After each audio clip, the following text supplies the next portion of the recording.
Bom, pessoal, boa noite. Hoje a gente está com um time de peso aqui da industrialização da construção civil. Eu sou o Cícero da Construflow e hoje o nosso tema vai ser qual a melhor tecnologia construtiva para a sua obra.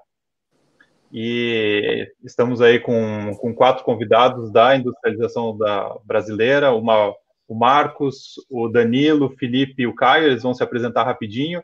E eu e o Thales, a gente vai mediar essa turma e bater um papo bem interessante essa noite. Marcos, pode se apresentar um pouquinho? Então, primeiro, um prazer aí estar nessa sala com todos vocês. Assim, eu já vi alguns webinars do Caio, do Felipe e do Danilo. Bem legal, assim, a minha primeira participação. Eu estou muito feliz da Medabio me dar essa oportunidade, assim, e também da Construflow e da Construteam de nos convidar. E eu sou engenheiro civil, trabalho como consultor técnico na empresa e espero que a gente possa debater por que não industrializar a obra hoje. Perfeito, essa é a ideia. Caio? Bom, obrigado a todos pelo convite, né? É uma satisfação estar aqui com vocês todos. E sou CEO da TecVer Engenharia, uma empresa relativamente nova para os padrões do setor, uma empresa que tem 10 anos de existência, e a gente já nasceu justamente com esse propósito, tornar o setor da construção civil mais industrializado e sustentável. Então, é por isso que a gente existe, né? Para nós é quase que uma missão de vida fazer isso acontecer, e acho que a gente está no momento certo para esse tipo de discussão. Perfeito. Obrigado, Caio. Obrigado pelo convite, por ter aceito o convite. Felipe?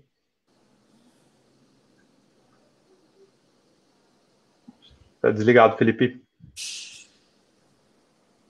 Tudo bem, pessoal? Boa noite. Me chamo Felipe Cassol, sou responsável CEO da Cassol Prefabricados, uma empresa de 63 anos, e agradeço aí o convite do Cícero e do Thales para a gente poder fazer esse debate hoje. Time de peso, né? Bastante rico, acho que são as pessoas que estão aí mais puxando esse movimento da construção industrializada. E vai ser um dia bastante rico, uma noite bastante rica para a gente debater aí as grandes oportunidades que tem da industrialização. Obrigado, Felipe. Danilo? Bom, primeiramente, muito obrigado pelo convite, é um prazer estar aqui com vocês, levantando aí junto com esse time de peso, mais uma vez, né, a bandeira da construção civil industrializada e racionalizada. Eu sou engenheiro civil, sou gerente de projetos e sou o fundador da Lorenzetti Engenharia, que é uma empresa específica de consultoria no sistema construtivo paredes de concreto moldadas em loco. A gente está 10 anos no mercado, quase 10 anos no mercado, ajudando as construtoras que queiram migrar para o sistema parede de concreto e também ajudando as empresas que já trabalham com o sistema a melhorar as suas performances. Então, mais uma vez, muito obrigado e vamos que vamos. A gente que agradece. Obrigado, Danilo.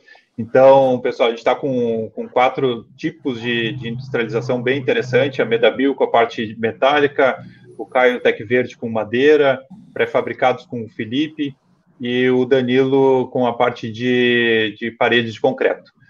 Thales, te apresenta aí para a turma também. Opa. Boa noite, gente. Para mim é um prazer aqui estar falando com vocês hoje. Eu sempre fui um admirador e pesquisador de tecnologias industrializadas para a construção civil. Eu sou o Thales, CEO e fundador da Construteam, uma startup que está ajudando a digitalizar canteiros de obra pelo Brasil. E acho que a gente vai ter um papo muito legal aqui sobre industrialização.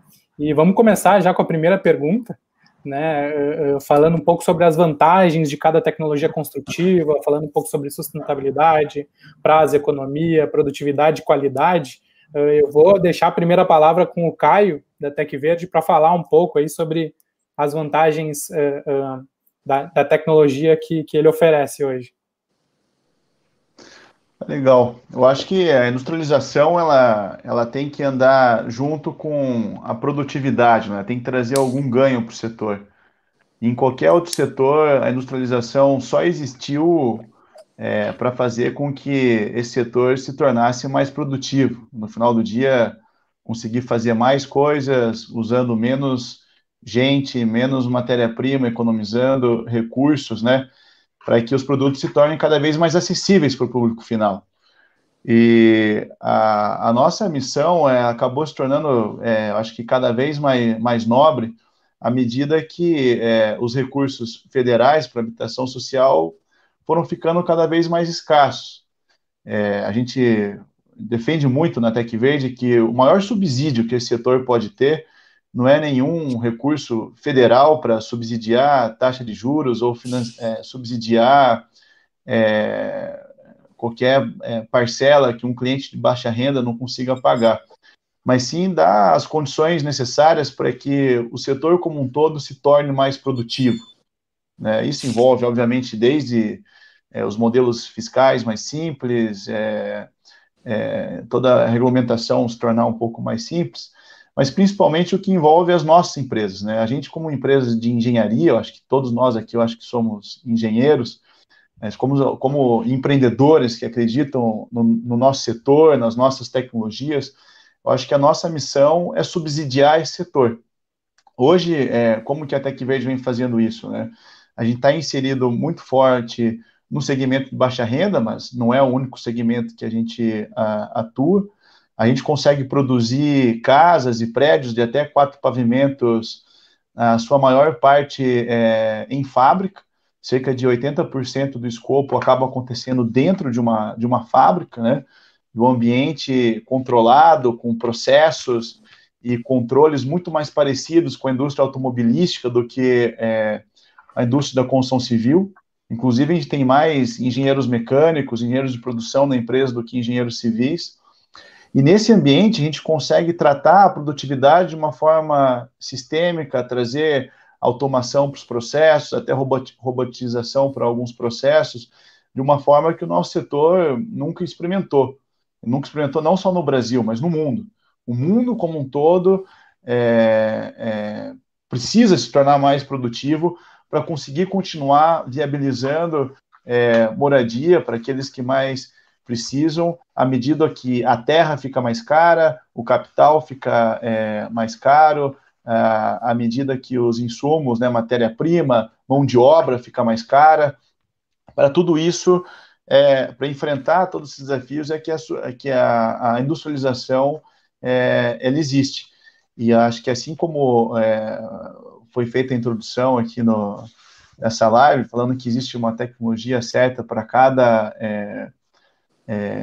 empreendimento, né, ou cada canteiro, para cada obra, acredito muito nisso. Não existe a tecnologia certa. Nosso setor é tão grande, tão segmentado e fragmentado por categorias de imóveis, por região, por cidade, às vezes até por bairro, que é impossível a gente definir uma única tecnologia como a tecnologia.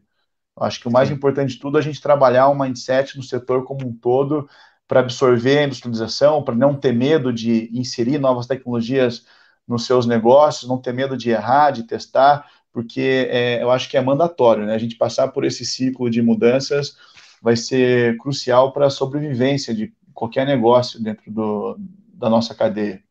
Sim, perfeito. Obrigado, Caio.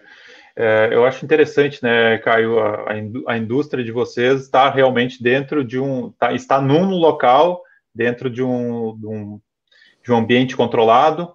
Isso facilita e vai para a obra para fazer a montagem, né, a finalização, né, digamos assim. Isso é uma industrialização de uma maneira. Já, Danilo, a tecnologia da parede de concreto é uma industrialização na obra, mas com certos ganhos também interessantes, que é a diminuição de prazo, a economia dentro do próprio canteiro. Ela não chega a ser feita muita coisa fora, dentro de uma indústria mesmo, mas ela consegue fazer uma industrialização no próprio canteiro. Então, seria interessante tu falar um pouquinho dessas diferenças, que é bem legal realmente para o pessoal entender, né? A galera, quando a gente fala da parede de concreto moldada in loco, e aí tende a entender que no local definitivo, obviamente, como o próprio nome já diz, tem às vezes até um preconceito, uma falta de conhecimento técnico no entendimento do processo. Mas não, o sistema parede concreta ele traz aí todo o sistema de racionalização de processo, como qualquer outro sistema industrializado. A única diferença que não é off-site é no canteiro. Mas eu tenho o mesmo aspecto da minha linha de produção. A minha linha de produção é no local onde vai ficar as unidades habitacionais definitivas. Então, eu tenho um fundamento bem básico, que é a diminuição drástica das etapas de construção, que aliadas com o sistema construtivo, com a característica técnica do sistema construtivo, que é a montagem e desmontagem de formas manoportáteis, perfazendo ali todas as paredes e lajes dos ambientes, eu consiga, depois concretado, obviamente, concreto armado, eu consiga uma diminuição drástica das etapas. Primeiro ponto, se eu diminuo as etapas, eu facilito o controle. Se eu facilito o controle, eu aumento o controle. Está aí uma outra barreira cultural nossa, da nossa construção civil. Controlar, ter índices, coisas que acredito que nós não temos nem base de dados de índices, falando aí de uma maneira geral, não especificamente de empresas e setores, mas a gente não tem, nem medir a gente mede direito, né? Então, se eu reduzir a quantidade de etapas, obviamente que eu tenho um maior controle. Se eu tenho um maior controle, eu tenho uma maior assertividade do resultado. Alinhado isso com um sistema que eu consiga a um ciclo operacional de uma vez ao dia, eu tenho um alto ganho de produtividade. Então, aquilo que eu tenho num sistema tradicional e convencional, onde eu teria lá pilar, viga e laje, então eu tenho forma, pilar, viga e laje, armadura, pilar, viga e laje, concreto, pilar, viga e laje, alvenaria de fechamento, a argamassa de assentamento de alvenaria, rasgar as paredes para colocar as tubulações, chapisco, emboço e reboco. No sistema parede de concreto, eu reduzo isso para montagem da armadura, montagem das instalações embutidas, desmontagem, montagem da forma e concretagem. A diferença é que a gente faz isso com um número reduzido de equipe e faz isso uma vez ao dia, pelo menos 90% das vezes. Então, eu tenho ali as principais características da industrialização, que é a racionalização das etapas, diminuição das etapas, aumento do controle e um aumento significativo da produtividade. É uma fábrica, só que a linha de produção é no canteiro e no local definitivo. E traz ali a mesma característica da indústria automobilística de cada vez mais montar do que propriamente construir, fabricar ali no canteiro. Óbvio, a parede está sendo fabricada ali, mas o kit de hidráulica está chegando lá, o kit de elétrica está chegando lá, o kit de porta pronta está chegando lá. Eu consigo já concretar com o fio no local, consigo concretar com a janela no local, eu tenho essa diminuição dessas etapas e um aumento significativo da produtividade, que é o fundamento básico da industrialização, produzir mais, melhor e com menos recursos. Eu queria aproveitar e fazer um adendo rapidinho aqui ao que o Caio falou. Eu acredito também que a gente tem essa questão da política fiscal para a construção civil industrializada, e talvez hoje uma das nossas barreiras, não é a única, mas uma das nossas barreiras é enfrentar a construção industrializada, enfrentar essa barreira fiscal, porque, não quero falar de política aqui, mas política economicamente falando, não há definitivamente interesse na industrialização em função de utilizar aquele desperdício, aquela grande quantidade de mão de obra como um argumento político para poder... Então, isso vem de décadas, de 50, 60 anos. Isso é um problema que precisa ser resolvido, nós estamos aqui, inclusive, discutindo isso. Por outro lado, olha que paradoxo, eu não tenho, sem demérito à profissão e sem de maneira nenhuma, mas eu não tenho um garoto de 17 anos hoje que queira ser pedreiro. Então, a gente precisa transformar o setor. Eu não quero tirar o trabalho do pedreiro, eu quero transformar ele num montador de forma, num operador de máquina, num mecânico disso ou daquilo, para que ele tenha, inclusive, um plano de carreira, uma carreira mais estável, que ele consiga crescer. Então, eu não posso pensar dessa forma, a industrialização vai acabar com o trabalho. Não, eu vou melhorar a condição de trabalho. Se eu for pensar dessa forma, nós não estaríamos andando de carro, e sim de cavalo até hoje. Então, resumidamente, é isso. É importante a gente pensar nisso. Sim, perfeito. Sobre as questões políticas, até no último webinar a gente discutiu um pouco em relação a isso, né? Industrialização versus desoneração da folha a folha salarial, então até que ponto é de interesse do governo em que a gente não diminua o emprego, mas que converta as pessoas para o emprego que elas não estão aptas ainda a fazer, né? Então, é um pouquinho mais complexo do que parece realmente o assunto, né? Indo para outras, as duas indústrias, Felipe e Marcos, vocês já estão há muito mais anos, né, com as indústrias de vocês. Cassol, o Felipe tem quantos anos já? Como pré-fabricado desde 74. Desde 74, a Medavil também, né, Marcos, já estava atuando bastante no mercado. Então, queria que vocês falassem um pouquinho das vantagens e aí desse sofrimento de vocês já de muito mais anos e o que vocês têm sentido do mercado, melhora do mercado. Felipe, pode começar um pouquinho? Eu falou a coisa certa, né, Cícero? Eu brinco que nós somos o futuro há 45 anos atrás, né? Então, a gente já fala um pouco de industrialização há muito tempo, e o nosso grande desafio nessa jornada sempre foi, como o Caio disse, né? Como fazer mais com menos. Então, o processo de industrialização ele tem muito a ver da cadeia produtiva, né? Quer dizer, é uma questão muito mais cultural do que qualquer outra coisa. Eu brinco que agora a gente está na moda, né? A gente passou uma crise grande aí de, acho que 5, 6 anos na construção civil, e agora a gente volta na moda. O meu pai, que tocava a companhia no passado, ele participou da expansão da Cassol, ele sempre brinca comigo que, puxa, agora é fácil vender tuas obras, só tem que ir lá e convencer o cliente que você é melhor que o concorrente. Na minha época, eu tinha que transformar a obra de obra em loco para obra pré-fabricada. Então, a gente tinha que fazer uma engenharia de verdade na obra. Então, era uma reengenharia de verdade, né? Então, esse é um ponto para a gente pensar, né? Hoje, um futuro, não vou dizer assim triste, né? Mas um futuro delicado da engenharia no Brasil é que cada vez mais ela vai virar uma commodity, né? Com a vinda do BIM, a quantidade de informação que tu começa a colocar cada vez mais dentro dos objetos, e cada vez mais isso vai ser exigido nas construções, cada vez mais existem menos segredos, né? Então, na verdade, é mais importante tu ter eficiência, né, no teu processo, tu ter um flow bacana, que tu consiga ganhar cada segundo, cada movimento disso. E para isso acontecer, não é só a questão do processo fabril, né? Eu até estava brincando outro dia sobre, numa venda, a gente conversando sobre o que é o bom sistema construtivo, né? Cara, o bom sistema construtivo é aquele que você tem acesso e que você tem bons fornecedores. Eu tenho um primo meu que está fazendo uma casa de EPS, uma casa dele, lá em Florianópolis. Ele me perguntou, e aí, Felipe, o que tu acha dessa parede de EPS? Isso é bacana, não é bacana? Eu falei, puxa vida, em Florianópolis, uma parede de EPS para casa convencional?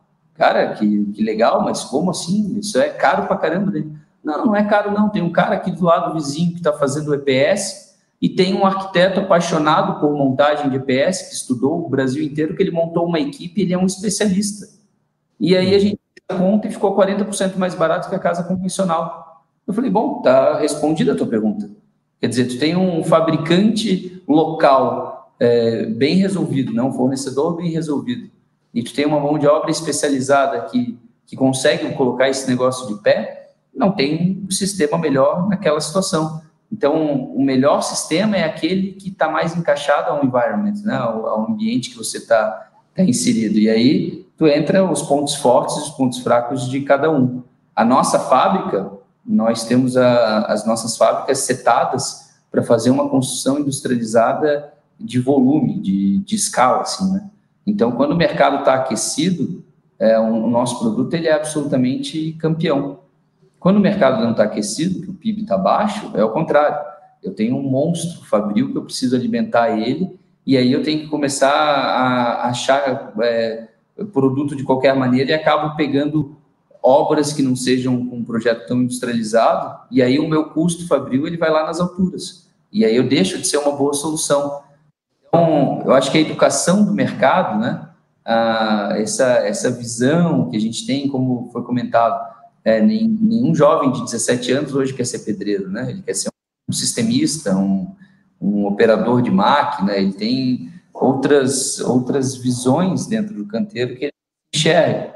Então, eu acho que é um pouco disso, assim, é um movimento que está vindo forte, a industrialização. Eu acho que a digitalização dos canteiros, dos projetos, ele vai dar uma super equalizada na engenharia, né, no que não vai ter um grande segredo, né, e vai vencer aquela solução que tiver maior eficiência, que conseguir ter uma melhor logística do canteiro de obra, que consiga gerar uma expectativa e cumprir aquela expectativa. Então, eu acho que a gente vai entrar numa nova jornada da construção no Brasil a partir do próximo ano, um ciclo talvez de 5, 10 anos aí, que vai ser bastante bacana, porque pela primeira vez esses sistemas, né, de construção mais industrializada, eles vão estar, de fato, no holofote, não mais como uma vontade, mas sim como uma necessidade. Então, acho que tem um futuro promissor para a construção industrializada no Brasil, e nós, sendo o mais arcaico dos sistemas, né, que afinal de contas, colocar concreto e aço dentro de uma caixa de madeira não tem muito segredo há muito tempo, né? Então, eu acho que talvez a gente tenha chego no futuro, né? Talvez seja a nossa hora agora. Perfeito. Bom, muito legal isso que tu falasse, Felipe. Eu trabalhei um tempo com pré-moldado, né? Sou apaixonado por industrialização, inclusive por pré-moldados também. E uma das coisas, assim, a gente vai para fora do Brasil, né? A gente tem sistemas incríveis sendo feitos em pré-moldado, ou até mesmo em metálica, né? E quando a gente tem aqui no Brasil, na educação, por exemplo, quando a gente fala em pré-moldado, ou fala em metálica, fala em wood frame, fala em parede de concreto, a gente sempre tem isso como obras especiais, né? Ou coisas que talvez não são atingíveis, né, nesse momento. Pelo menos foi a educação que eu tive quando eu estava na faculdade, e que essas obras são tidas sempre como obras especiais, que não são convencionais, ou seja, é difícil conseguir especialista, é difícil, isso tem mudado muito. E aí vou chamar o Marcos aí para falar um pouco sobre a Medavil. Então, que nem o Felipe falou, a história da Medavil, assim, ela é muito parecida, os problemas que a Cassol enfrentou e enfrenta, eu acho que são sistemas que não são iguais, mas eles têm as mesmas adversidades, assim. Eu fico feliz até de ouvir que tu falou que está esperando esse ciclo virtuoso para os próximos anos, porque desde que eu me formei eu não vi ainda esse ciclo que todo mundo sempre falou do boom da construção que teve ali nos anos 2010, por aí. E falando de industrialização, né, o que eu enxergo assim como claro que a produção, vocês falaram, é muito importante, mas eu enxergo que o maior diferencial, assim, que no Brasil não é tão valorizado, é a qualidade. Eu acho que o produto, que ele é feito num ambiente controlado ou com um processo controlado, no caso da metálica mesmo, a gente tem projetos pensados na casa do milímetro, né? Não tem como tu comparar com o cara resolvendo a obra na obra mesmo, assim, faltou um vergalhão, fazendo esse tipo de alteração que a gente sabe que acontece muito mais facilmente numa obra em loco, né, comparando com o sistema industrializado. Falando de estruturas metálicas, também é um sistema que é extremamente versátil, assim, para ter uma ideia, a Medavil, a gente atua tanto em galpões, em obra industrial, em obra de hotéis, hospitais, shoppings, pontes, obra offshore. Então, tipo, todos esses sistemas tu consegue resolver com uma estrutura metálica e tem vantagens e desvantagens em cada sistema, que nem a gente falou, todos comentaram que eu acredito que é uma grande verdade, assim, não existe o sistema perfeito, né? Existe o perfeito para aquela obra, para aquele projeto. Um outro ponto que eu acho super importante de falar da industrialização, que eu acredito que é uma coisa que vai dar muita força para nós nos próximos anos, é a questão dos resíduos também, né? Uma obra industrializada praticamente não gera resíduos. No caso da metálica mesmo, a gente manda as peças só para serem montadas na obra, então, se sobrou alguma peça na obra, o cara está lá cortando uma viga porque teve algum erro no projeto, não é para acontecer, não é para gerar resíduo.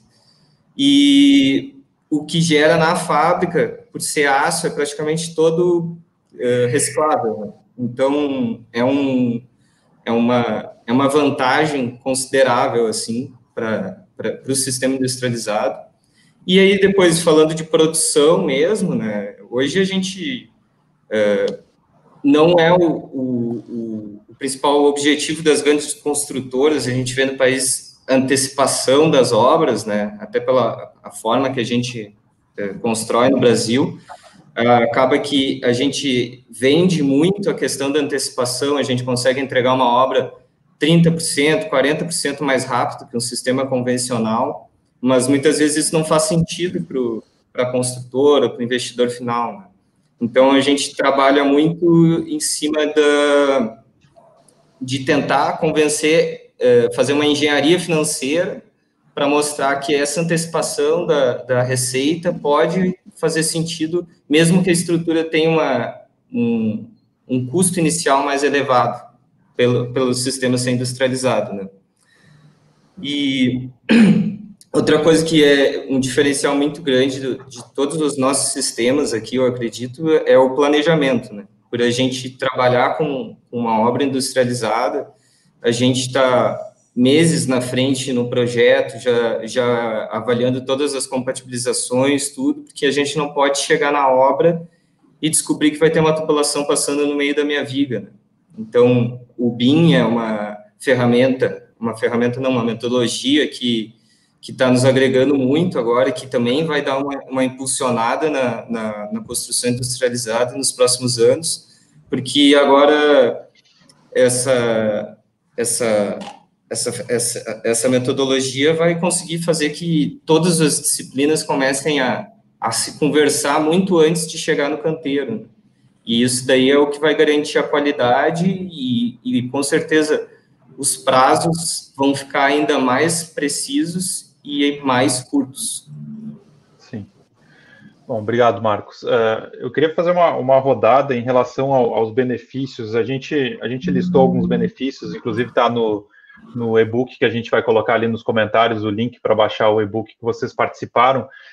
As vantagens muito dos sistemas, a gente bate muito na tecla da sustentabilidade. O Caio até na entrevista dele falou em alguns 80% menos emissão de carbono, menos resíduo, 85% menos resíduo, menos água. Então, sustentabilidade sim, produtividade também, mas eu queria entender de vocês como vende isso. Para mim, que eu noto que as construtoras não olham para isso, né? Então, são vantagens que não são de interesse de algumas pessoas, não é que não seja de interesse. O final, o que custa realmente, o quanto custa e quanto vai ser diminuído do valor final. Então, eu queria entender com vocês como vocês convencem as construtoras a utilizar o sistema de vocês. Caio. Bom, é uma excelente pergunta, porque a gente já está tentando entender como é que você faz isso numa baita escala. Eu acho que quando você está igual o pai do Felipe, acho que viveu, né? A gente está vivendo isso hoje quando se trata de uma construção tão inovadora como o wood frame, sei lá, steel frame, as paredes DPS ou qualquer outra que o mercado não tem experimentado em escala, né? A gente viveu isso nos últimos 10 anos. Hoje eu posso dizer que eu acho que a gente aprendeu a vender o nosso produto, mas não foi fácil. Em primeiro lugar, a gente teve que se convencer e convencer o mercado de que o cliente final aceitava o produto, né? Antes de ser um produto barato, primeiro ele precisa conseguir vender isso para quem ele vai vender os apartamentos. E aí o produto, acho que a diferença de como a gente lançou o produto no mercado para o que sempre foi feito foi a gente, desde o início, partir do ponto de vista do consumidor final, né? As novas tecnologias no setor da construção civil sempre foram lançadas por engenheiros e sempre foram colocadas no mercado de uma forma extremamente técnica, ou muito técnica até. E a gente começou vendendo o nosso produto assim. As pessoas entravam no nosso escritório, a gente ia mostrar o produto, a gente ficava orgulhoso de mostrar as camadas das paredes, o tipo de parafuso que a gente usava, os materiais e tal. E no final do dia, a gente foi ver que o consumidor final, ele pouco se lixava para isso. Ele estava muito mais interessado em saber se a casa ia durar, se o vizinho dele não ia falar mal da casa dele, se a sogra dele, quando fosse lá, ao bater nas paredes, não ia falar que a casa dele era uma porcaria. E isso fez parte do desenvolvimento do produto desde o zero, desde a etapa zero. Né? A gente desenvolveu diversos grupos focais, a gente entendeu a cultura do brasileiro ao comprar e morar numa casa, antes da gente produzir qualquer casa. A gente viu que o brasileiro, por exemplo, é diferente de outros países, ou da Europa, ou dos Estados Unidos, aqui no Brasil existem algumas peculiaridades. As pessoas gostam e precisam fixar seus móveis em qualquer lugar da parede, por exemplo. As pessoas lavam as suas casas com um balde de água, com mangueira. Tipo, imagina, isso é inconcebível na Europa. As pessoas gostam de bater na parede, elas gostam de sentir que a laje tem uma sensação de dureza, de concreto. E a gente acabou adaptando o produto, não só às normas brasileiras, ao clima brasileiro, aos fornecedores brasileiros, mas à cultura do consumidor final. Isso abriu diversas portas. A partir do momento que a gente começou a executar, primeiro, obras de média e alta renda, né? A gente conseguia produzir uma casa por mês na nossa fábrica para média e alta renda. Depois a gente foi escalando o negócio e tal, até chegar numa fábrica que a gente consegue entregar 7 mil casas por ano. A gente conseguiu fazer isso provando que o cliente final está disposto a comprar o produto como ele compraria em qualquer outra tecnologia. E essa foi a primeira grande etapa. A segunda grande etapa é mostrar para esse incorporador ou para esse construtor do nosso setor como que ele tira proveito da produtividade, porque não é uma coisa tão óbvia assim. O construtor está acostumado a fazer uma conta usando quase que um guardanapo, avaliando o custo direto de obra, quanto ele paga no terreno, quanto custa a obra, qual que é a margem dessa obra, ali ele passa a régua e aí ele avalia o que vale mais a pena. E, na verdade, uma empresa não funciona mais assim, né? Você tem que analisar outros aspectos do negócio, os seus riscos, os seus custos indiretos, o custo de capital, as oportunidades de ganho de capital, o ciclo de capital, né? Se um supermercado fizesse a conta assim, nenhum supermercado no mundo existiria, porque o supermercado vive de ciclo, vive de girar dinheiro no tempo e tal. E acho que a produtividade e a nossa tecnologia, ela entra para isso. A gente só conseguiu... Sustentabilidade não convence o nosso setor. A galera acha bonito, mas ninguém paga por isso. É uma causa nossa. A gente acha que a sustentabilidade tem que ser um aliado da produtividade e nem deveria existir outro jeito de pensar um negócio, senão assim, mas não é um argumento de vendas. Agora, a produtividade com a produtividade, a gente consegue fazer com que o nosso cliente reduza drasticamente seus custos indiretos, ele reduz drasticamente os seus riscos operacionais, atrelado à mão de obra, pós-obra, atendimento a normas de desempenho, e ele otimiza, mas radicalmente mesmo, o seu ciclo de capital, reduz a exposição de capital, traz capital antes no tempo, por conta da velocidade da obra, e como que você consegue adaptar a obra ao cronograma de financiamento e de venda. Isso é extremamente importante. Você consegue se utilizar de menos recursos de mercado, de investidores e tal, para executar empreendimentos. Então, só depois de entender como esse jogo inteiro funcionava, é que a gente conseguiu começar a vender muito mais modelo de negócio do que tecnologia construtiva. A gente começou a vender performance financeira nas obras e não mais parede de wood frame ou uma obra, uma tecnologia diferente. Foi aí que a coisa começou a colar e a ganhar escala. Sim. Então, teve que convencer pelo pacote inteiro, né? Sim. É bem legal também quando a gente analisa assim, que 50% tem dados que dizem que 50% dos resíduos sólidos gerados no mundo vem da construção civil.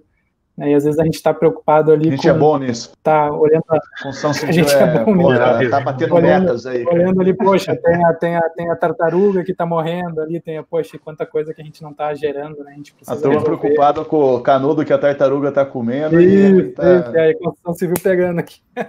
Isso aí. Danilo, eu vou para a parede de concreto porque o que o Caio falou vale muito para a parede. Por quê? A primeira coisa que entra num apartamento de drywall ou numa casa feita de madeira é bater na parede e dizer, não, isso é muito fraco. e chega na parede de concreto, bate, bom, mas como é que eu vou morar num negócio que eu nunca vou poder quebrar? Então, ou é muito fraco ou é muito forte. Como tu convence também as pessoas da mesma maneira? Eu não acho que é muito fraco, hein? Só para fazer. Não acho que não é. A gente adaptou a tecnologia para que ele não sentisse essa sensação. Não, claro. Eu digo que é o que o consumidor diz, né? Ninguém entra na sua casa e sai batendo na parede, né? Para saber se ela faz barulho ou não faz barulho, né? Mas se alguém diz que tem uma tecnologia diferente naquela parede, a primeira coisa que a pessoa vai é dar um soco na parede, né? Então, é o normal do consumidor. Essa pergunta eu recebo toda hora. Como é que eu fixo o quadro? Aí eu falo, vamos usar a ferramenta correta, né? O parafuso e a bucha e a broca correta que você consegue colocar. E eu tento virar o jogo, falar assim, aguenta até tiro de fuzil, se você for o caso, aguenta até o tiro de fuzil, se for o problema. Mas, tirando a brincadeira de lado, hoje o meu maior desafio aqui como consultor, e obviamente que eu vendo o sistema construtivo, aí eu analiso nas duas vertentes, tanto do ponto de vista das consultoras incorporadoras e também do mutuário e do cliente final. Então, há um preconceito e há uma resistência à mudança, isso é fato. Quando eu falo da incorporadora em si, eu tenho a dificuldade de convencer o líder. A mentalidade e a cabeça. Essa questão que o Caio disse de vender o modelo de negócio mais do que o sistema construtivo em si, ela é fundamental. Primeira coisa que eu tenho que falar é que o dinheiro volta antes. Não tem dinheiro no tempo é dinheiro. De uma maneira bem simples, é o que o Caio falou. Dinheiro no tempo é dinheiro. Só que os pequenos e médios empreendedores na construção civil não têm essa mentalidade. Faz a conta de padaria no papel de pão. Então, se eu tenho um grande aumento de produtividade, uma racionalização das etapas, uma menor chance de errar, e meu dinheiro volta antes, eu tenho muito menos custos indiretos, por que não? Então, esse é um primeiro ponto. Esse preconceito ele é oriundo da falta de conhecimento, da falta de conhecimento técnico e dos sistemas de uma maneira geral. Porque, sim, o que vai dar certo não é o sistema melhor, é aquele que faz mais sentido para a consultora naquele momento, com o melhor custo-benefício que ela enxergar. Então, um dos caminhos que eu comecei a trilhar era que toda vez que eu ia tentar vender a consultoria, eu tinha que ensinar tudo sobre parede de concreto primeiro. Então, por que não começar a produzir conteúdo sobre isso também? Então, um dos intuitos é gerar conhecimento com a produção de conteúdo para diminuir um pouco isso. E tem essa questão desse ranço, que nem o professor Cioto fala, desse ranço cultural brasileiro, de que time que está ganhando não se mexe. Está errado, né? Time que está ganhando se mexe sim, porque eu tenho a faca e o queijo na mão. Eu tenho um déficit habitacional de 8 milhões de moradia para sanar, independente do modelo de negócio, do modelo financeiro, e eu tenho um sistema que aumenta a produtividade de um setor que só ganha de produtividade para a indústria da caça e da pesca. Não era nem para ser chamado de indústria. Então, é engraçado e paradoxal isso, porque se eu tenho a faca e o queijo na mão, eu estou ali e não vou. Há, então, essa questão desse preconceito oriundo da falta de conhecimento e eu ter que vender mais um modelo de negócio. Tá? Esse é um ponto. A questão do mutuário e usuário final. O brasileiro tem essa questão de ver para crer. Então, a obra vende, né? Ele quer sentir. Nós sentimos uma grande dificuldade no início da parede de concreto, houve um enorme preconceito, os mesmos passos que o Caio passou, nós passamos. Inclusive, do cara achar que a parede de concreto... a parede de concreto é pior. Esquenta muito. Eu não vou fazer isso, eu não vou fazer aquilo, eu não consigo alterar. Como é que funciona? E depois a gente começou a entender que, até por conta da utilização em larga escala do sistema, as construtoras meio que, para um mercado de principalmente médio e baixo padrão, desceu o sistema de goela abaixo. Então, esse cliente, esse usuário final do Minha Casa, Minha Vida, ou outros sistemas aí, outros programas de habitação social, ele compra a parcela, não compra o sistema. Ele compra aquilo que cabe no bolso. Ele começou a entender que vendia do sistema. Não é à toa, então, que hoje a maior consultora habitacional da América Latina tem 95% das suas obras com o sistema construtivo parede de concreto. E interessante que ela também testa todos os outros sistemas e está em constante mudança. A própria parede de concreto ela está lá mudando, querendo reinventar, e testou e testa o wood frame, a Tec Verde, o steel e assim por diante. Então, talvez o meu maior desafio hoje é convencer a cabeça do líder. E um dos meus argumentos é tentar vender, como o Caio disse, o modelo de negócio. Mas não é fácil, é uma jornada. Tem a questão específica da parede de concreto, que tem a normatização. Então, a norma brasileira de parede de concreto é desde 2012, inclusive antes da revisão da norma de desempenho. Tem a questão da instituição financeira, que hoje a maior parte das nossas obras são financiadas por um banco governamental. Então, ter a adoção por parte desse banco de trabalhar e financiar um sistema construtivo industrializado, etc. Teve uma evolução grande em relação aos sistemas construtivos inovadores também, a própria criação do SINAT, que está dentro do PBPQH, que está dentro do Ministério do Desenvolvimento, é um avanço interessante. O que acontece é que a galera não conhece. E ainda continua usando esse argumento, a maior construtora do Brasil tem 95% das suas obras no sistema parede de concreto. Hoje está mais fácil de convencer, mas os desafios são os mesmos. Sim. Tá, obrigado, Danilo. Felipe, esse assunto pode fazer algum comentário, mas eu gostaria que tu falasse também em relação a algumas dificuldades que a gente tem no Brasil em relação a essa parte de industrialização e a parte do mercado de vocês, que é a questão de logística. Se quiser falar um pouquinho realmente nessa questão de venda, mas depois tocar no assunto de logística, que transportar peças pelo Brasil não deve ser uma coisa muito fácil para vocês, né? Esse é o grande calcanhar de Aquiles da solução pré-fabricada de concreto, né? É o raio de ação. A nossa ela tem que viajar, ela é pesada, né?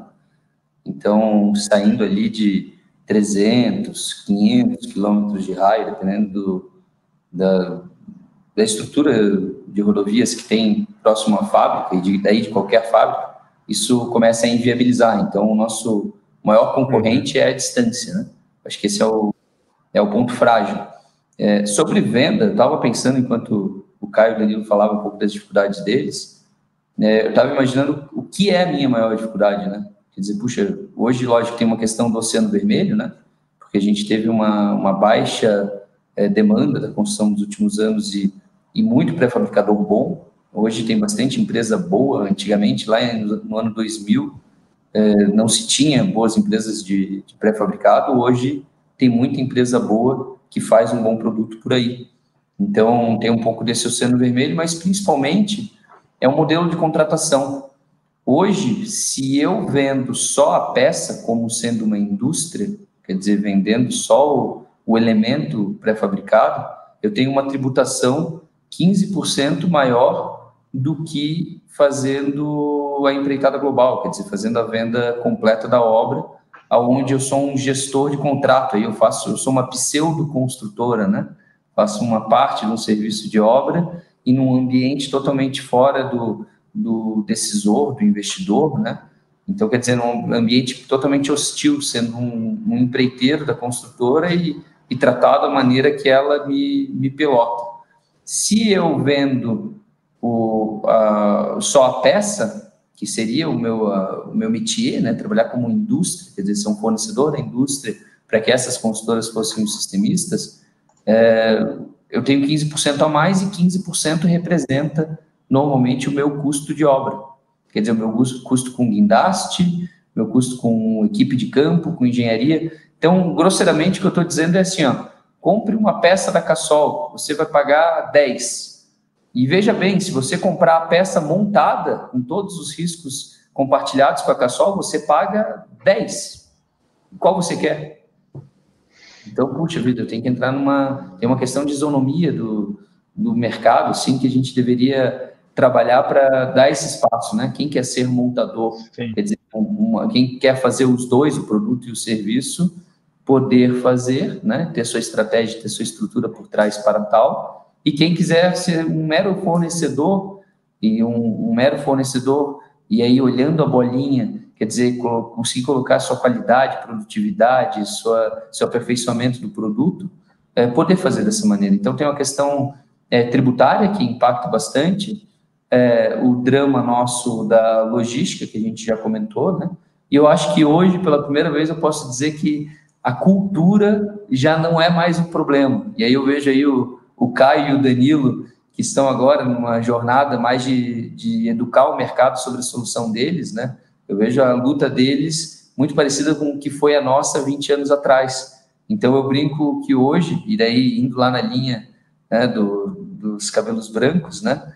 Antigamente a gente tinha que transformar para o pré-fabricado. Hoje não. Hoje, na gama de obras industriais no país, não existe não ser em pré-fabricado de concreto ou não ser em estrutura metálica, né? Já tem a solução, até o Marco ele pode me corrigir, mas já está bastante maduro, assim. Então, eu acho que essa maturidade da solução, ela chega com esse trabalho de formiguinha, pouco a pouco. Então, isso gera a cultura da industrialização e isso vai acontecer com o tempo, não tem muita saída.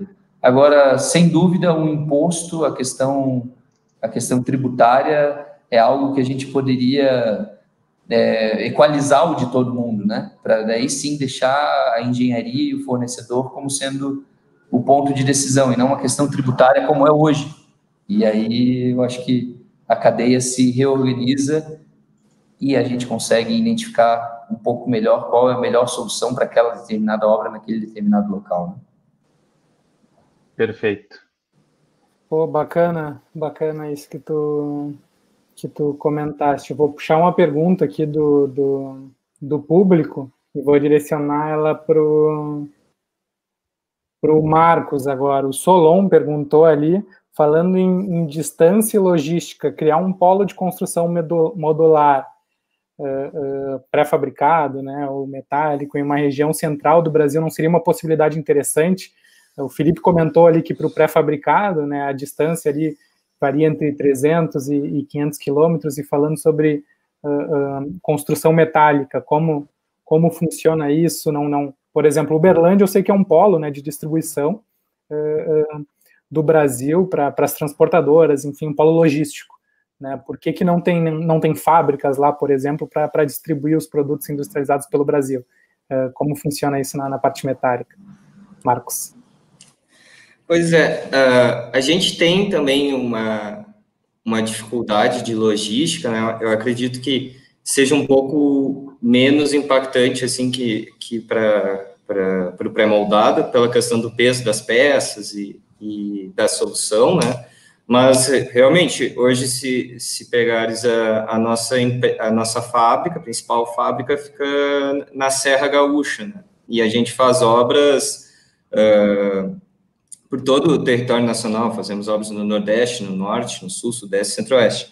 E, inclusive, a gente faz muita obra de exportação, obra com, às vezes, um transit time até de 40 dias, assim, a gente teve obras na África, obras na América Central, a gente tem feito muita obra metálica por lá.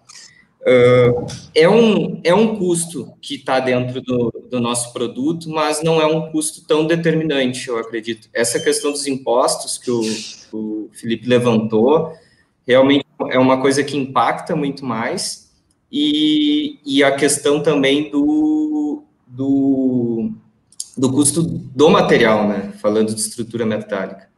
É um material nobre, então ele tem um custo diferenciado com relação aos outros insumos, né? Então, que nem o Caio comentou e o Danilo também ali do papel de pão, que só vão comparando estrutura com estrutura e passa a linha no fim. Se tu pegar estrutura metálica com uma estrutura de concreto, tu sempre vai sair perdendo a estrutura metálica, né? Então, essa é o nosso maior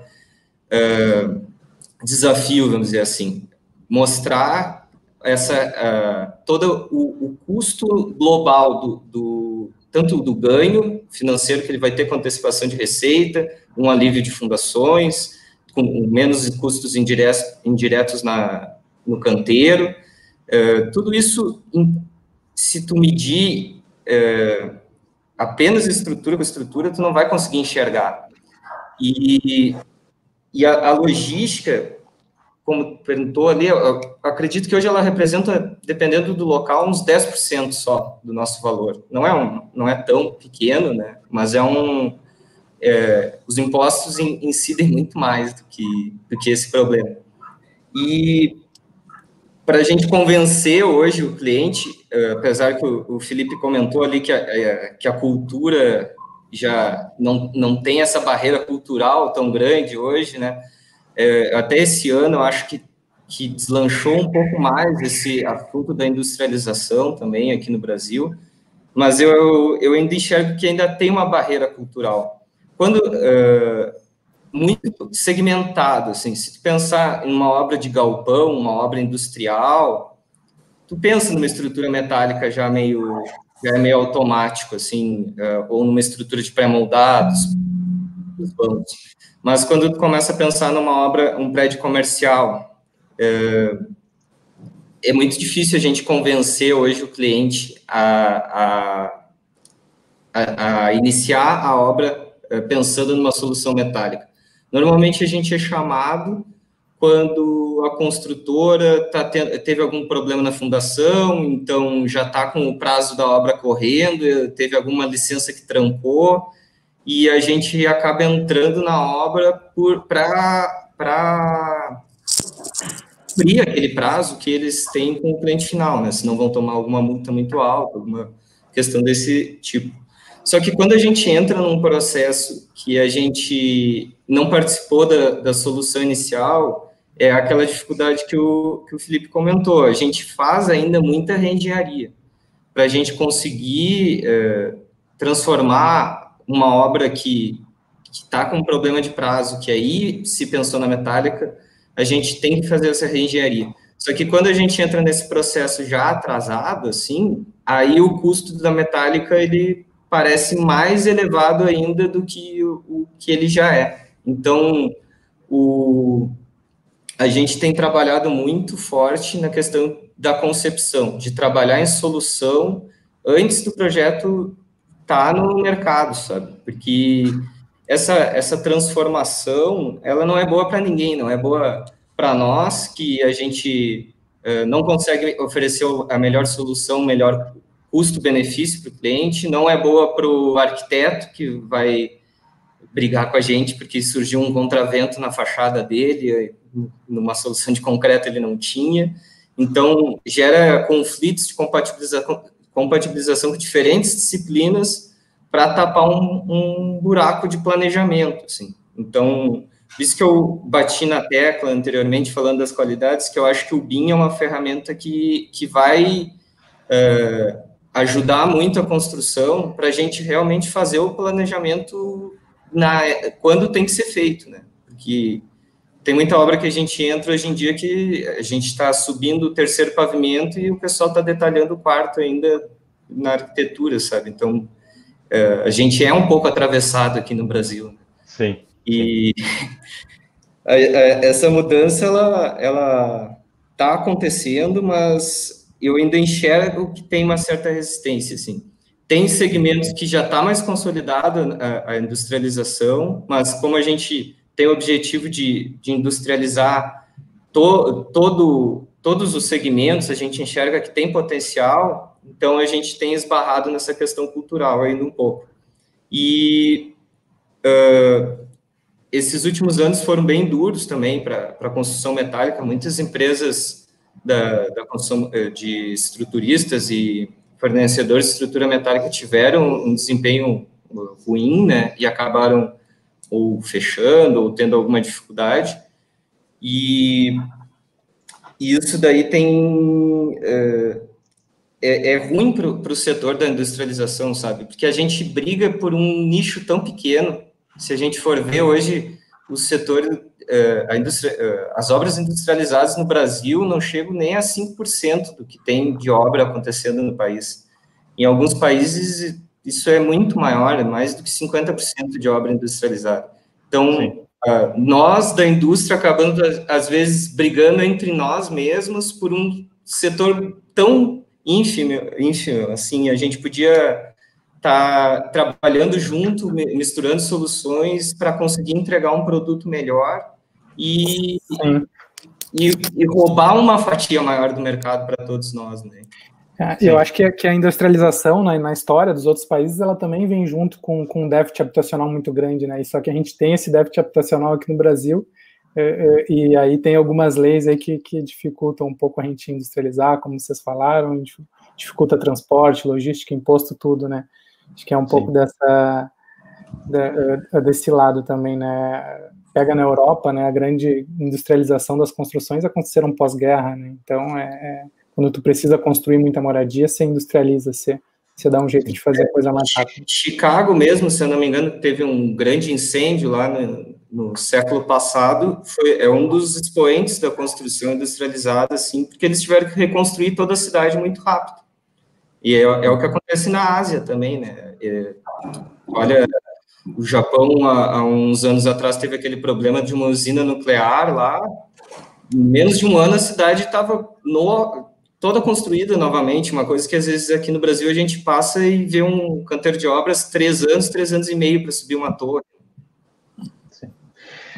Bom, obrigado, Marcos. Caio, queria ver se o Solon, ele trabalha na Âmbar, então a pergunta dele foi muito direcionada pela localização da Âmbar, né? São Carlos, realmente, o Bruno sempre comenta, né? Foi uma das escolhas da cidade em função da logística. Queria, se tu pudesse comentar um pouquinho em relação a por que vocês optaram o local da Tec Verde, e depois já emendar também, Caio, em relação a algo que até o Felipe falou, né, no webinar, no e-book, industrialização por encomenda. Então, falar um pouquinho sobre essa industrialização por encomenda e algo que é bem interessante, que é a personalização versus a padronização. Como vocês tratam isso dentro da Tec Verde, né? Até que ponto vocês aceitam esse tipo de modificação, ou até que ponto vocês querem o máximo possível de padronização? Tá legal. A Tec Verde já está em Curitiba porque minha mãe está aqui. Eu adoro a comida dela. Né? Brincadeiras à parte, a gente começou a Tec Verde enquanto a gente ainda era estudante de engenharia civil aqui na Federal do Paraná. Então, a primeira fábrica, a gente mesmo montou as máquinas para produzir as primeiras casas, a gente mesmo produziu as primeiras casas. Enquanto um ia para aula de manhã, o outro trabalhava na fábrica e a gente ia trocando. A empresa nasceu aqui. No final do dia, a gente deu uma puta sorte, porque a maioria dos nossos fornecedores estão num raio muito próximo de Curitiba, né? As florestas estão aqui em volta, as fornecedoras nossas de chapas estão aqui em volta. A gente acabou dando uma puta sorte de estar aqui. E a gente consegue otimizar muito a logística da construção industrializada em 2D, né? Por exemplo, em uma carreta, a gente consegue fazer caber 4 casas, mais ou menos, do padrão Minha Casa Minha Vida, ou 2 apartamentos e meio, por conta das lajes, da estrutura de entrepiso das unidades. E com isso, né, a gente consegue ser competitivo em raios até maiores do que 1.500 quilômetros, por exemplo. A gente tem obras desde o sul do Rio Grande do Sul até o interior do Mato Grosso, nesse momento, em praticamente todos os estados. Então, eu acredito que a solução assim, de construção industrializada off-site, quando ela permite, né, esses raios logísticos mais distantes, ela acaba funcionando como um grande canteiro de obra. Diferente de um sistema que é executado de uma forma mais industrializada na obra, a gente consegue otimizar muito os ciclos de treinamento de mão de obra, de otimização dos processos, né? Que às vezes cada obra tem uma equipe diferente, tem que treinar os caras do zero, eles passam por um ciclo de aprendizado, às vezes as intempéries atrapalham um pouco. Você conseguindo trabalhar num ambiente mais controlado, acho que te permite industrializar ainda mais, de uma forma até mais otimizada a construção. E dentro dessa mesma fábrica, eu acho que a gente consegue aceitar um pouco mais essa equação da padronização e da customização. Eu não me imagino gerenciando uma obra customizada em múltiplos canteiros ao mesmo tempo se eu não estivesse produzindo 80% dela dentro de uma fábrica, né? Seria loucura imaginar que um cara numa obra em São Paulo vai estar seguindo a instrução de trabalho do mesmo jeito que um cara no Mato Grosso, do que um cara no Rio Grande do Sul. É impossível a gente acreditar que isso vai dar certo numa escala se as obras forem customizadas. Não acontece, né? Isso pode funcionar para grandes canteiros ou para empresas que se utilizam sempre das mesmas tipologias, aí sim. Eu acho que o grande benefício de você estar dentro de uma fábrica controlada é conseguir justamente conciliar um pouco melhor essa questão da customização. A gente aderiu a uma estratégia onde a gente conseguiu padronizar elementos construtivos, o que é muito similar ao que a indústria automobilística fez, né? A gente tem plataformas de produto. Dentro dessas plataformas de produto, a gente tem subprodutos. Por exemplo, a forma que a gente instala uma janela numa parede é um subproduto. Como a gente instala o contramarco, como a gente instala a janela, como a gente faz as vedações, isso é um subproduto. Se eu vou instalar um outro tipo de janela, um outro tipo de vedação, isso é um outro subproduto, pode fazer parte de uma outra plataforma. Na indústria automobilística isso funciona muito bem há anos, né? E a gente conseguiu fazer disso a nossa estratégia para conseguir customizar um pouco melhor os projetos que chegam até a gente, sem a gente perder a nossa essência enquanto indústria. Todos os subprodutos que a gente lança no mercado são testados, prototipados, validados, passam por diversos firewalls de qualidade, de segurança, para que a gente entregue um produto customizado com a mesma qualidade e desempenho de um produto onde a arquitetura é 100% padronizada. Então, hoje a gente conta sim com subprodutos e elementos padronizados, mas no final do dia, com esses mesmos subprodutos, a gente consegue executar qualquer projeto arquitetônico. A gente tem o hábito de misturar os dois conceitos. A gente acha que ter um produto padronizado ter casas que têm a mesma arquitetura. E não é. Você pega, por exemplo, uma Citroën, uma Peugeot, 80% dos subprodutos de qualquer carro dessas empresas são os mesmos. A variação entre os modelos se dá em 20% dos componentes. A gente tenta fazer a mesma coisa. A gente tenta padronizar os subprodutos e aplicar a customização na arquitetura das casas, variando muito pouco um produto do outro. E a gente consegue, com isso, se adaptar muito de uma forma mais fácil às demandas, né, dos nossos clientes por customização e a se inserir em empreendimentos cada vez menores. Esse ano a gente lançou uma iniciativa nova, que são as casas em loteamentos, né, onde a gente consegue fazer no limite uma casa para um cliente num loteamento. Isso a gente não conseguia fazer há 2 anos atrás. A gente só conseguiu fazer isso por conta de como que a gente desenvolveu as nossas estratégias de produto, logística, de mão de obra, o nível de industrialização que a tecnologia alcançou, dependendo de menos serviços no canteiro, né, que a gente acha que é impossível gerenciar isso em escala centralizada. Sim. Não, perfeito, é uma personalização com peças padronizadas, então é interessante.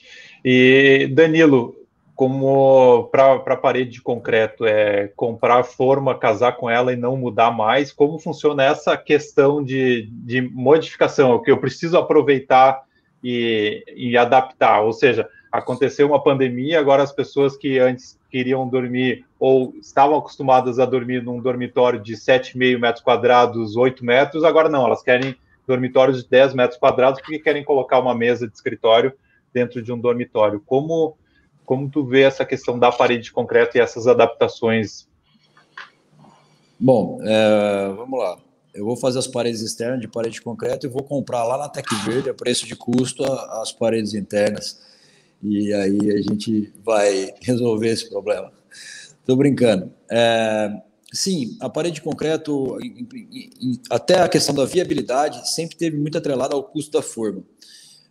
E aí o custo da forma é muito alto, as principais formas são formas metálicas e de alumínio, então tem um custo alto em função de uma utilização alta. Então eu tenho aí uma forma que posso utilizar 500, 600, 700 vezes. Os fabricantes vão falar que é 1.000, mas eu estou falando que é 700. 700 vezes. Bom, então qualquer alteração é cara. Mas quando a gente começa a pensar nisso na etapa de projeto, de concepção, e entender efetivamente esse mercado desse cliente final, por que não eu projetar já pensando na ampliação? Eu tenho também uma restrição técnica, que o sistema parede de concreto moldado em loco, ele é monolítico, e são paredes estruturais. Então, o arranjo estrutural ali, pilar, viga e laje, na situação convencional e a parede de vedação, facilita o cara, talvez, um apartamento ali, tirar uma parede e manter a viga. Agora, na parede de concreto, não, porque a distribuição da carga está ali. Agora, se eu pensar nisso na etapa de projeto, por que não melhorar essa questão? Então, eu posso projetar paredes não estruturais, eu posso fazer uma parede de wood frame, que é bastante utilizado, ou até de steel frame também. Posso pensar no conceito de arquitetura aberta, e esse é um ponto. Então, por exemplo, é muito comum numa casa de Minha Casa Minha Vida, faixa 1,5, faixa 2, uma casa de 50 a 55 metros quadrados, ela tem apenas 2 dormitórios. E o mutuário, o cliente final, ele vai comprar e vai fazer mais um dormitório. Então, a gente começou a pensar, por que não a gente fazer a unidade habitacional com um corredor morrendo numa parede? E aí ele vem e abre uma porta naquela parede, essa parede não é estrutural e assim por diante. Quando eu falo em habitação vou falar tecnicamente mais simples ou cargas mais leves, como é o caso de uma casa, eu não tenho tantas dificuldades técnicas em fazer alguma alteração. Claro, quando partindo para um edifício, eu tenho que pensar nisso. Tem também a questão que, à medida que aumenta o padrão construtivo, eu aumento também a exigência desse cliente final e aumenta também a exigência dele querer ter essa flexibilidade no projeto. Então, são duas coisas. Primeiro, a construtora casar com a forma ali e não largar nunca mais, e a questão do cliente final poder ou não fazer a alteração do ponto de vista técnico. Mas eu tenho aí alguns exemplos, como até que a Max House, que trabalha com o conceito de arquitetura aberta, onde as paredes externas das unidades habitacionais, mais os banheiros, são em concreto. E a parte interna, o cliente faz o que ele quiser. Então, é um mercado de médio alto padrão. Agora, falando em relação à cadeia de fornecedores e forma, nós tivemos uma evolução muito grande nesses últimos 10 anos. E o que eu conseguia dar viabilidade para a parede de concreto só acima de 200 unidades, hoje eu consigo, na tipologia do Minha Casa Minha Vida, de 15 a 20 unidades, eu consigo dar viabilidade para o sistema utilizando uma forma, em vez de alumínio, mas talvez uma forma de plástico, e uma forma, ao invés de eu comprar essa forma e casar com ela, eu vou alugar ela por um prazo mínimo de 2 meses e assim por diante. E aí, o mercado continuou evoluindo, e hoje eu consigo fazer no alto padrão. Então, eu consigo alugar uma forma por um período pequeno de tempo, uma forma fabricada especificamente para aquela unidade habitacional, e eu consigo, como essa unidade habitacional tem um alto valor agregado, eu consigo dar viabilidade no alto padrão também. E eu sou prova disso, que eu sou sócio da construção de 2 casas em alto padrão em parede de concreto. Por quê? Até trazendo o que o Caio falou, a parede de concreto, o sistema, ele vai ser o mesmo, independente da casa do Minha Casa Minha Vida ou da casa do condomínio fechado. É parede, laje e parede ao mesmo tempo. Então, a gente está conseguindo utilizar a forma do Minha Casa Minha Vida para fazer parede de concreto no alto padrão, reduzindo drasticamente o tempo. E aí sim, com os outros subsistemas industrializados e, inclusive, padronizados. Daqui a pouco há uma tendência, inclusive, de templatização. Então, aquilo que a Amber faz, por exemplo, daqui a pouco vai chegar no varejo. Eu não vou mais, eu quero um pedaço de tubo, eu quero um kit marca tal, banheiro tal. Pronto, isso vai acontecer. Então, eu tenho essa situação, dessa maneira que a gente tem driblado e melhorado. Pensando na questão do projeto, né? O brasileiro tem essa mania de atirar e depois perguntar, mas não, eu tenho que pensar antes. Ele também tem essa questão de tem dinheiro para refazer, mas não tem dinheiro para planejar, mas tudo que eu planejar eu consigo ter uma boa otimização, um bom apelo comercial. E eu tenho essa questão da evolução mercadológica da cadeia de fornecedores para o sistema construtivo como um todo, e principalmente de formas, dando a possibilidade de personalização sem um custo tão alto.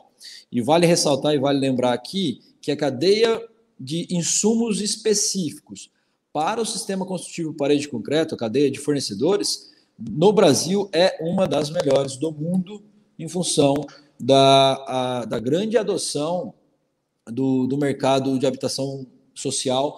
Então, fez com que as indústrias se desenvolvessem em função disso. Uma vez eu exportei uma forma para a África e eu tive que mandar as caixinhas elétricas também. Sim, Não, sim. mais ou menos isso. Isso aconteceu com a própria Âmbar nos Estados Unidos, né? Ou seja, sim, foi trabalhar lá e teve que pegar a própria caixinha da Polar aqui do Brasil, que é da Âmbar, para levar para lá, porque as caixinhas não eram adaptadas, eram com fita, passado uma fita numa caixinha normal para vedar ela, né? Então, a gente tem uma super tecnologia aqui que acaba indo para lá em função desse não uso deles, né? Exatamente. Sim. Então, muito legal isso que tu falaste também do pensar antes, né? Do tu perder mais tempo, na verdade, investir mais tempo, né, na etapa anterior, que é a etapa de projeto, fazer a coisa bem pensada, pensar em dimensões que sejam acessíveis. Fazendo esse vínculo, eu vou puxar uma pergunta para o Felipe, ali falando um pouco sobre BIM, né? Como que funciona essa integração, né, do BIM dentro do pré-fabricado? Eu sei que o BIM é muito aceito para construções industrializadas, né, onde tu realmente necessita pensar antes e planejar antes de muito mais antes de iniciar uma construção, visto que tu vai ter uma montagem, uma construção que ela seja feita mais rápida. Como que funciona o BIM dentro de uma construção pré-fabricada de concreto, por exemplo? Vocês fazem todo o orçamento em BIM, vocês lançam tudo em BIM, vocês trabalham só em BIM ou ainda tem outras formas de buscar isso? Como está esse nível de avanço dentro da Cassol? Tá desligado, Felipe. Tá no mudo, Felipe. Eu confesso, Thales, nós não estamos no BIM ainda. Isso é muito bacana. O nosso trabalho é todo em 2D hoje. A gente está com um projeto para o ano que vem, de fazer o primeiro passo no BIM. A gente começou lá atrás, em 2007, a estudar com o Nemetschek, que era uma primeira ferramenta que existia na época, e a gente não se sentiu seguro pelo nosso envolvimento com o mercado de dar espaço. E hoje eu vejo que a nossa decisão ela foi acertada. E hoje o BIM ele tem um nível de maturidade que justifique colocar no nosso processo industrial como um todo, né? Então, a questão dos LODs, né? Quantos LODs você vai utilizar? Então, quando é o Level of Development, né? Dos objetos. E quando tu entra nesses LODs, até hoje, cara, um LOD 400 é raríssimo tu pegar por aí. Então, quando a gente fala em BIM, tá muito na boca do povo, né? Eu tenho BIM, eu não tenho BIM. E aí, quando tu começa a entrar na qualidade do BIM, começa a ver o BIM certo da história, né? Quer dizer, tu entrando no nível de detalhe que ele para, de fato, percolar aí em todas as etapas da cadeia, né? A gente tem a fase de projeto no pré-fabricado, a gente tem a fase da fábrica e a gente tem a fase da obra, né? Quer dizer, são 3 grandes momentos. Como é que esse BIM pode nos ajudar? Agora a gente começou um trabalho de criar a nossa biblioteca, vai demorar 1 ano esse trabalho, e a gente está criando a biblioteca no LOD 400 e finalizado isso para 2022. O nosso roadmap ele tem uma fase de doação dessa biblioteca para o mercado.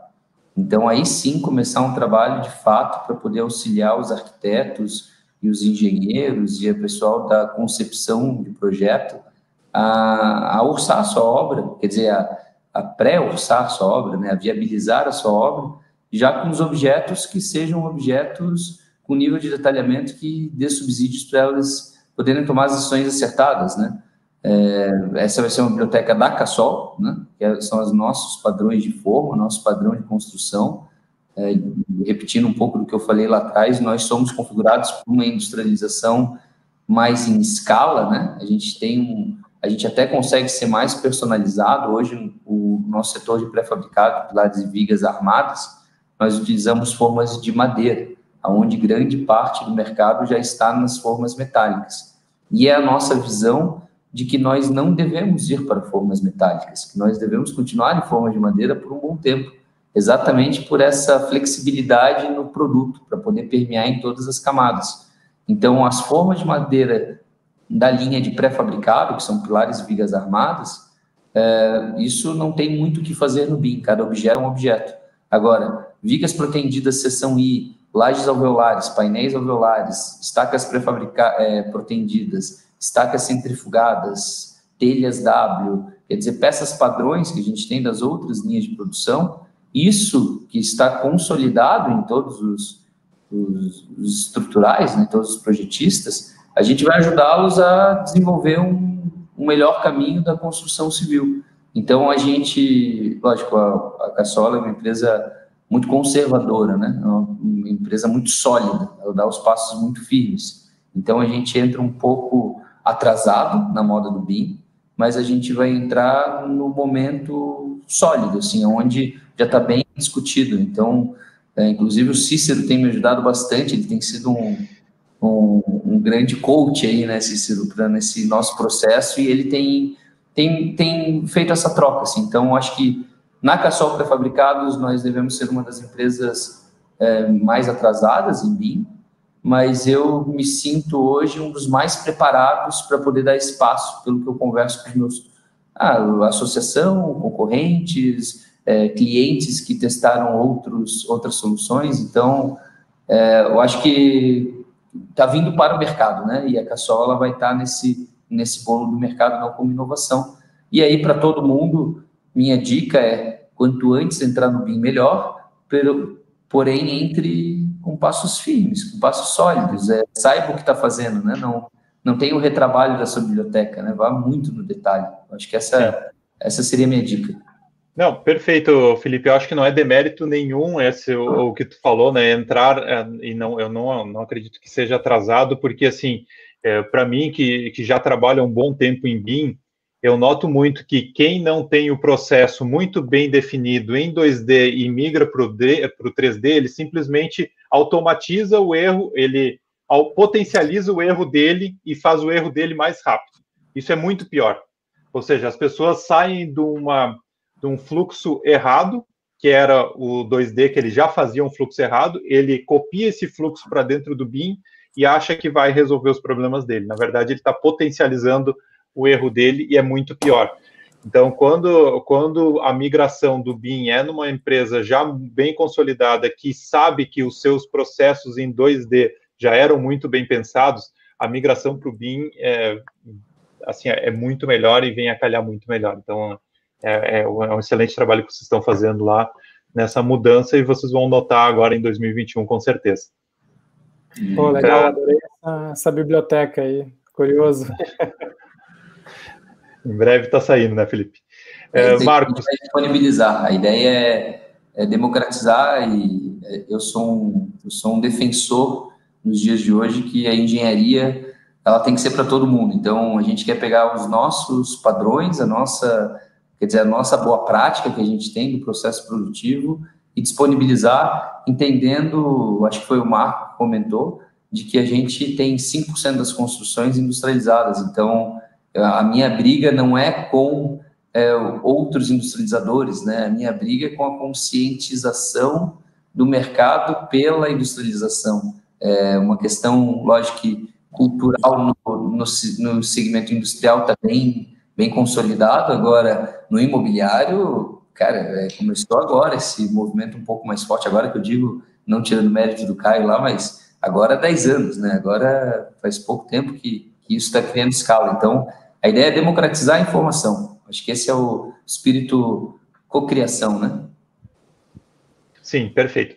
Eu acho que o comentário que tu fez é excelente, Felipe, em relação a gente democratizar a informação. Todos vocês, eu elogio vocês, dou parabéns pelo trabalho que vocês fazem. O Danilo, o dia inteiro, né, Danilo, postando vídeos e fazendo transmissão do conhecimento.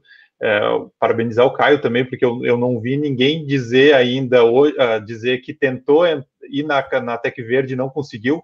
Todo mundo que eu falo um dia visitou a fábrica, ou seja, estar com as portas abertas da fábrica faz com que a gente realmente democratize o conhecimento e o medo e o que a gente teve durante anos aí, essa guarda de informação fez com que a gente esteja nesse estágio hoje da construção muito atrasado, porque era um contra o outro, na verdade, né? e a gente não consegue crescer como um todo. Então, parabéns para todos por essa troca de informações, e acho que essa noite veio a coroar isso também. Marcos, desculpa, a gente está um pouquinho com o tempo estourado, queria que tu falasse o mais breve possível em relação ao BIM dentro da MedAbil, e também já falar as palavras finais aí que a gente precisa encerrar, porque tem um tempo limite, né? Beleza, eu vou fazer um apanhado aqui de o que todo o pessoal passou, então, bem resumido. Questão, rapidinho, assim, da customização, que tem muita gente que tem esse preconceito com obra industrializada por pensar só em produção, né? Que nem o Caio comentou ali, eu acho que todos nós da construção industrializada, a gente tem o produto, né, realmente, subprodutos, mas é muito fácil de tu adaptar esses produtos dentro do canteiro de obra e resolver qualquer tipo de customização. Hoje a gente tem 2 fábricas que possuem linhas que precisam ser alimentadas para determinado produto, mas a gente consegue migrar entre, eu estou produzindo um galpão, mas ao mesmo tempo estou produzindo um prédio vertical, eu consigo fazer esse mix para conseguir ir customizando as obras sem perder a minha produtividade, sabe? Quanto ao BIM, a gente começou tem uns 3, 4 anos a implementar na empresa. Eu até te elogio, Felipe, porque eu acho que não dá para entrar também, que nem tu comentou, sem dar os passos firmes, porque eu vi várias empresas tentar implementar sem ter o produto na mão, e isso acaba que atrapalha mais, te gera um choque muito grande, tu já vai criar um preconceito contra a metodologia, né?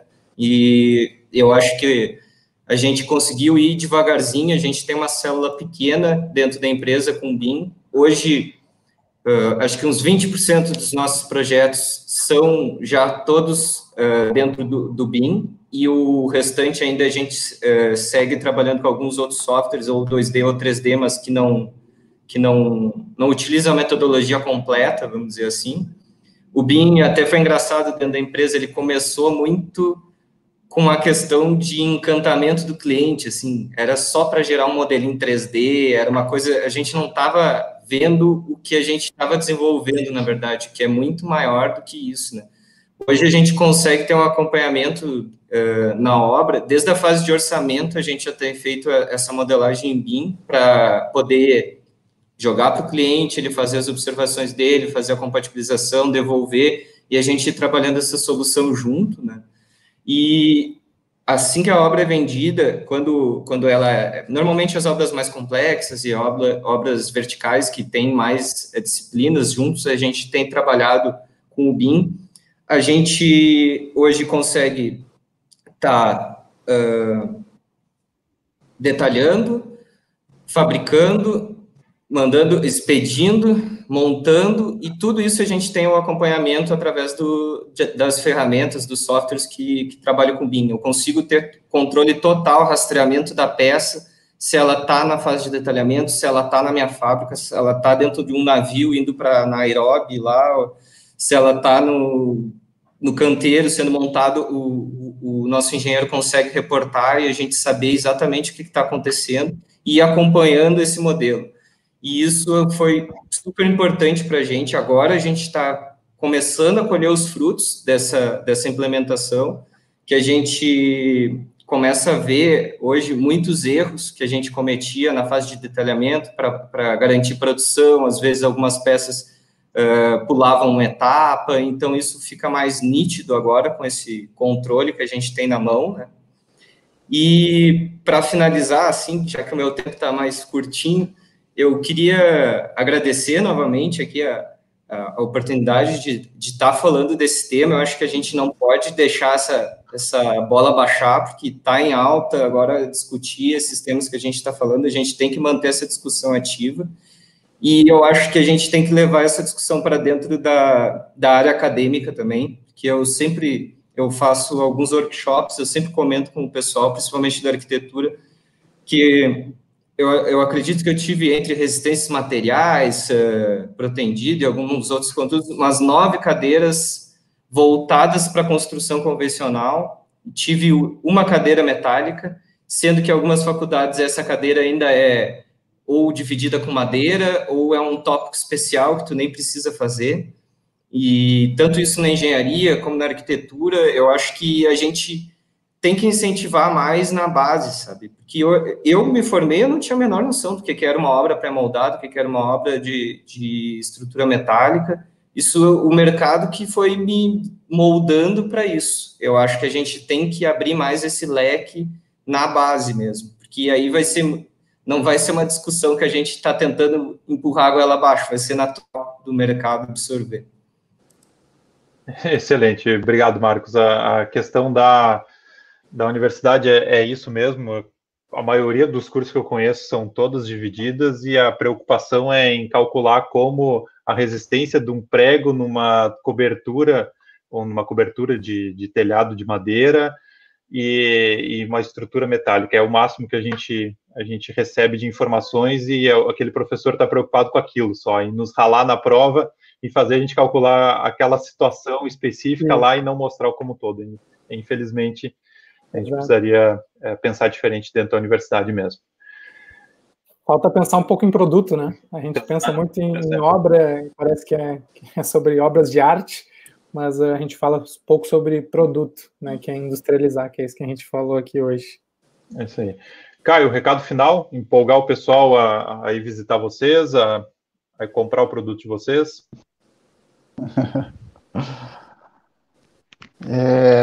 Em época de pandemia, incentivar o pessoal a visitar a gente é meio contraditório, mas vão ser todos muito bem-vindos aí.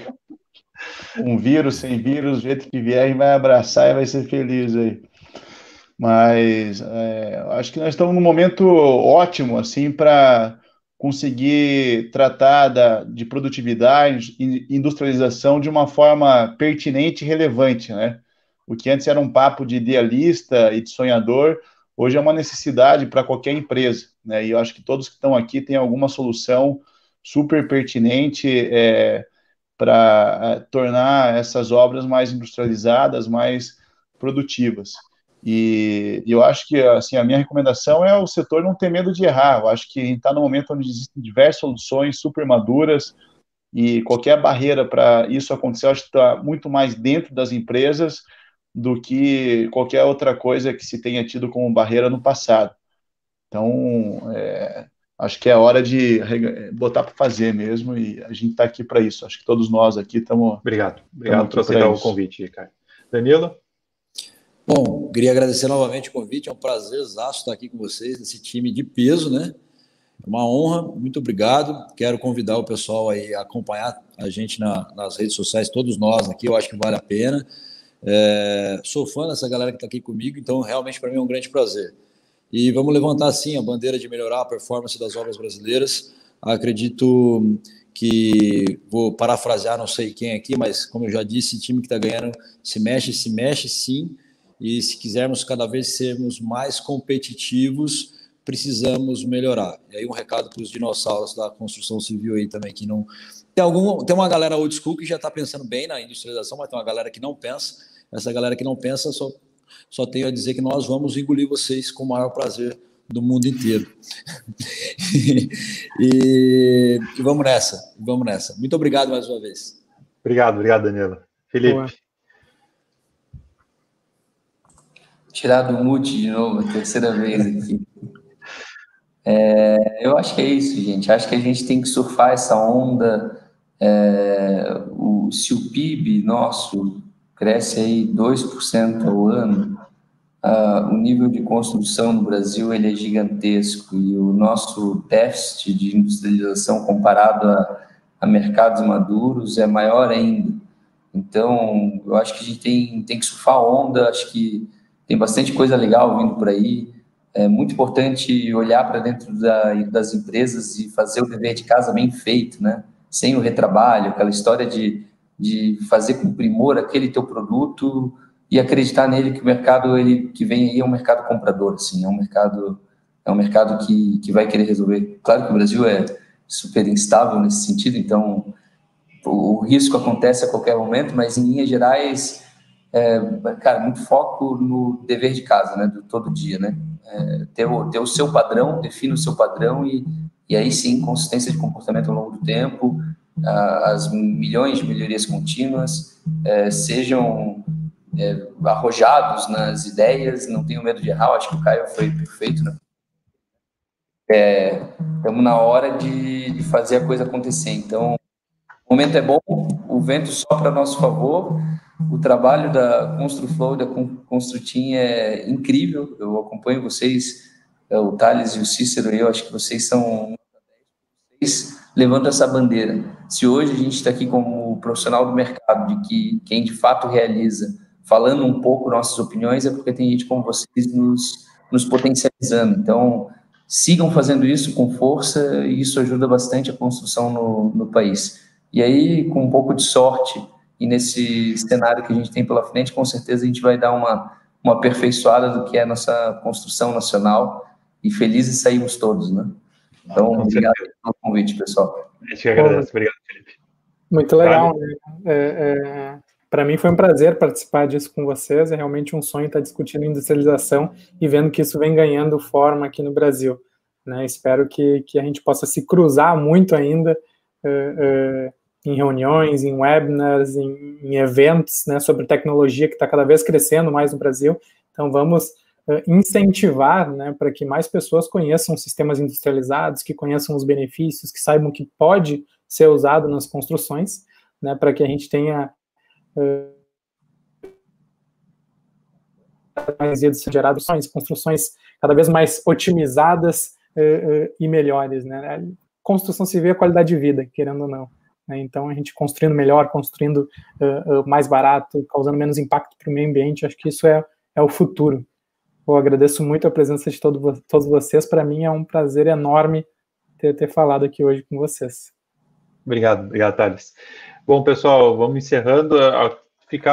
Ficou uma pergunta, na verdade, em aberto. O Daniel, meu amigo Daniel, excelente engenheiro, Daniel Bintin, fez uma pergunta em relação a alguns coeficientes. Eu vou pedir depois lá no nosso grupo que a gente criou para vocês responderem. Eu repasso para ele uma pergunta realmente em relação à quantidade de mão de obra, material utilizado. Então, acho que se estenderia para responder. Mas, Daniel, obrigado pela pergunta. Eu vou te responder depois. O pessoal vai responder, eu te repasso.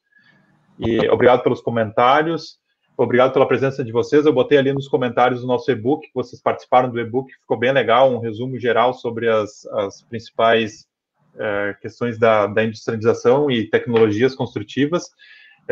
Gostei demais, obrigado por ter passado esse período com vocês e ter aprendido muito.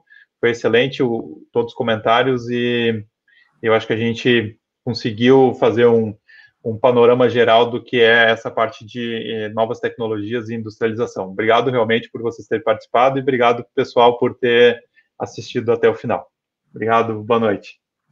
Valeu, gente, boa noite. Boa noite.